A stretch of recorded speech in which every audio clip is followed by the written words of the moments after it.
Tolerância zero, equilíbrio zero. A vontade solta fez nascer a escravidão. Nosso mundo passou a girar atrás das grades. Hoje nada fere o coração. Vendo como cães que não ligam porque é sagrado. No porcos pisam pérolas em chiqueiros perfumados. Desprezamos quem nos fez, que ele é capaz. Viciamos em desculpas que não nos servem mais. Perdemos o controle, a doença se espalhou, a vontade de soltar, alcance nos dominou. Perdemos o controle, a doença se espalhou, a vontade de soltar, alcance nos dominou.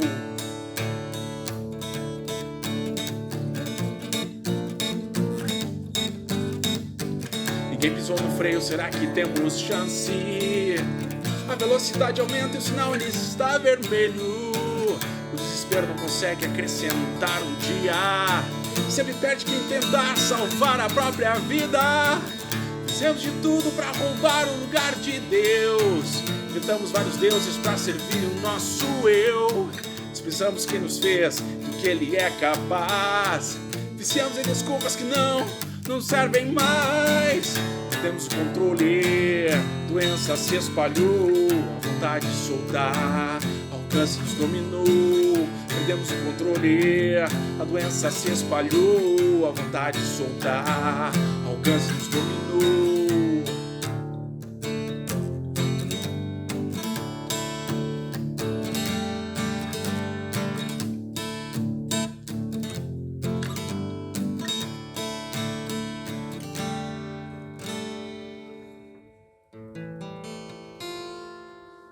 Como Vivendo em Casa, nós começamos hoje a série Fora de Controle. Talvez vocês vão lembrar que em 2017, um grupo de cientistas disse que o mundo estava próximo de uma catástrofe. Para mostrar isso, eles montaram o que chamaram de relógio do fim do mundo. E naquela vez, adiantaram esse relógio em 30 segundos. Então, faltam só 2 minutos e meio para nele marcar meia-noite, significando assim que nos últimos 60 anos o mundo nunca esteve tão perto do fim.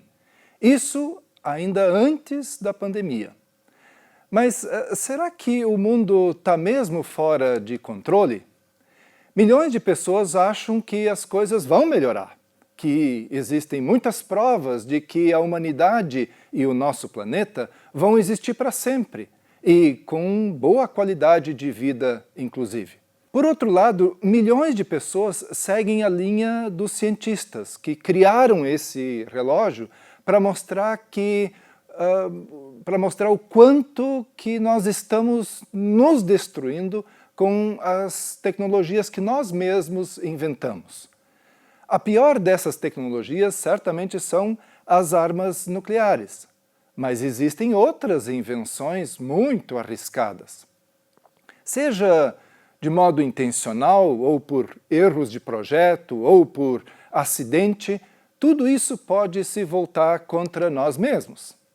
Além dessa macro-polêmica, existem outras situações que nos fazem pensar que o mal está fora de controle. Uma mãe abandona o seu bebê recém-nascido num latão de lixo. Um homem mata a tiros a namorada e depois se mata também. Um cidadão respeitado abusa sexualmente de crianças indefesas. E isso vai bem mais longe ainda. Eu sempre quis controlar o que está ao meu redor, aquilo que é do meu trabalho, dos meus relacionamentos, da minha família e até do meu tempo, meu presente e também o meu futuro. Eu não gosto quando alguma coisa sai do roteiro que eu mesmo planejei para aquela pessoa ou para aquela determinada situação. Mas eu confesso que às vezes as coisas ou as pessoas ou mesmo eu fico fora de controle. Você já sentiu que não poderia fazer nada para mudar uma determinada situação? Então, eu tenho duas notícias para você. A boa é que você não está sozinho.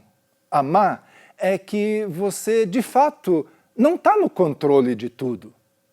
Quando vê, o rumo que nós tomamos pode ser comparado a uma embarcação navegando para mares bem turbulentos e perigosos. Embora ninguém queira ir nessa direção, todos os esforços para mudar o curso dessa embarcação acabam fracassando. O barco simplesmente avança de um jeito rápido e inevitável na direção de uma tempestade que é assassina. Com uma noção básica de navegação, se sabe que águas que são agitadas, elas são também sinais de problemas sérios. Tanto faz para um capitão, um marinheiro ou um simples pescador. O Evangelho de Mateus descreve uma situação onde era preciso confiança. Mas o que prevaleceu foi o medo diante de uma tempestade. Parece que Jesus combinou com os discípulos que eles fossem adiante dele, navegando pela margem do Mar da Galileia até Betsaida. Ali ele se encontraria com eles para juntos eles atravessarem o mar em direção à cidade de Cafarnaum. Jesus ainda subiria a um monte para orar e ali ficou até o anoitecer. A essa altura, o barco dos discípulos já estava sendo levado pelas ondas por uns 6 quilômetros para o meio do mar da Galileia, que na verdade é um lago. Naquela região, é comum a formação de tempestades repentinas. As ventanias levantam ondas enormes, de quase 3 metros de altura. Essa não foi a única vez que Jesus acalma os ventos ali. Assim, se pode dizer que existem problemas que balançam o barco da nossa vida.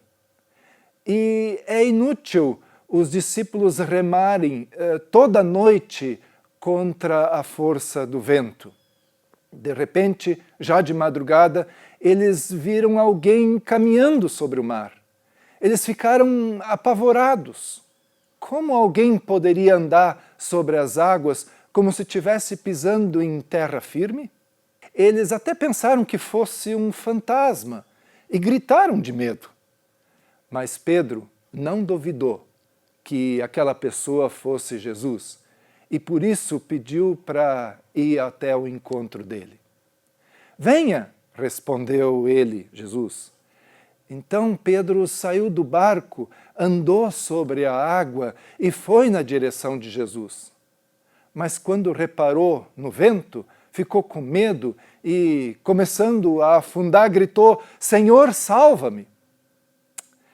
Até hoje, a ciência não explica como alguém pôde andar sobre as águas sem afundar. A ciência não explica como alguém que já cheirava mal ressuscitou. A ciência não explica como a água se transformou em vinho. A ciência não explica como se multiplicou 5 pães e 2 peixes que acabaram alimentando em torno de 10.000 adultos, fora as crianças. Simplesmente é milagre. E milagre não se explica, se crê. Agora, os discípulos estavam num barco açoitado por ondas, bem no meio do mar. Numa situação dessas, quem desceria do barco? Provavelmente nenhum de nós teria essa ousadia de fé que Pedro teve. Nós iríamos ficar no barco com os amigos. Mas Pedro queria mais e escutou de Jesus algo assim, desse tipo: Vamos, Pedro, você consegue, olhe para mim, somente para mim. Venha, Não se assuste com os ventos, não se assuste com a escuridão, com as ondas. Para Pedro andar sobre o mar, ele teve que deixar a sua autoconfiança e passar a confiar e a depender somente em Jesus. O barco no qual eles estavam era uma proteção e era uma segurança do mundo físico. Mas no meio do mar, essa segurança não adiantava, ainda mais por causa dessa forte tempestade. Agora, no exato momento em que Pedro desviou o seu olhar de Jesus para o problema que acontecia ao seu redor, ele começou a afundar. Então, o que a princípio era um milagre, quase se transformou numa tragédia. Pedro começa a afundar. Existem milagres que são tão grandes que nós nem temos capacidade de compreender. E daí vem a dúvida, e daí vem o medo. Mas Pedro lembrou que podia clamar e fez isso: Senhor, salva-me. E assim como Jesus estendeu as mãos para salvar Pedro, mais adiante na crucificação, o Senhor estenderia as mãos para salvar todos nós. Pedro vacilou, mas não tinha se esquecido de que na sua frente estava o único que podia ajudar ele. Jesus então segura firme nas mãos de Pedro e o socorre. Não sei o que tem prendido você ao seu barco.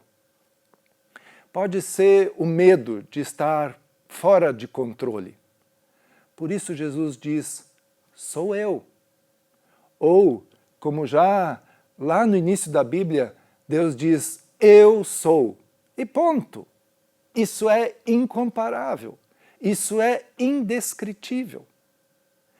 E acrescenta: não tenham medo.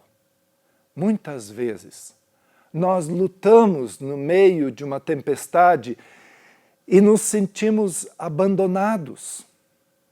Mas o nosso Deus vê tudo e mesmo que as trevas tentem nos impedir de ver Jesus, Ele continua conosco. Nesse ano, a minha mãe está completando 80 anos. Metade disso morando na mesma casa e nos últimos anos morando sozinha.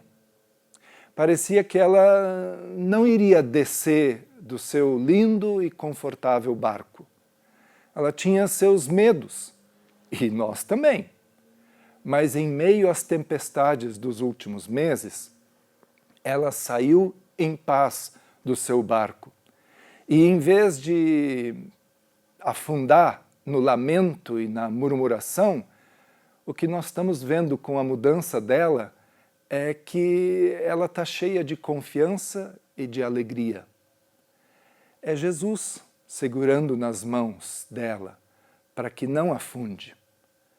Não é fácil descer do barco. Não é fácil tomar decisões arriscadas. Normalmente, nós fazemos como Pedro e olhamos para as ondas e os ventos e a tempestade, ao invés de olhar para Jesus. E uma última questão. Para Deus, até mesmo uma tempestade tem a sua finalidade, tem o seu propósito. Os discípulos precisavam ter a sua fé fortalecida no Senhor. Existem lições que só podem ser aprendidas no meio da tempestade. Mesmo se a tempestade nos levar para longe, as águas do mar da vida não são um problema para Deus. Nós podemos descansar na certeza de que as mais altas ondas vão sempre estar debaixo dos pés do nosso todo-poderoso Deus. Perdemos o controle, a doença se espalhou, a vontade de soltar, alcance nos dominou. Obrigado porque você esteve conosco até agora e, de novo, se ainda não está inscrito, faça isso, inscreva-se no nosso canal e também ative o sininho. Além disso, quero dizer que nós continuamos com os nossos encontros de oração aos domingos, às 19h30, isso via Zoom. Além de usar, você também pode divulgar os vídeos que semanalmente nós colocamos à disposição para as crianças. Tem também uma programação com adolescentes, chamamos assim de Sub-15. Essas reuniões acontecem sempre às sextas-feiras, às 17 horas. Os pequenos grupos de conexão voltaram a se reunir e você pode se integrar num desses grupos também, porque agora nós temos 2 novos desses grupos funcionando, então tem espaço e eu quero convidar você para entrar em contato comigo, para assim também a gente poder combinar e encaminhar essa integração. Vai ser um grande prazer. Até!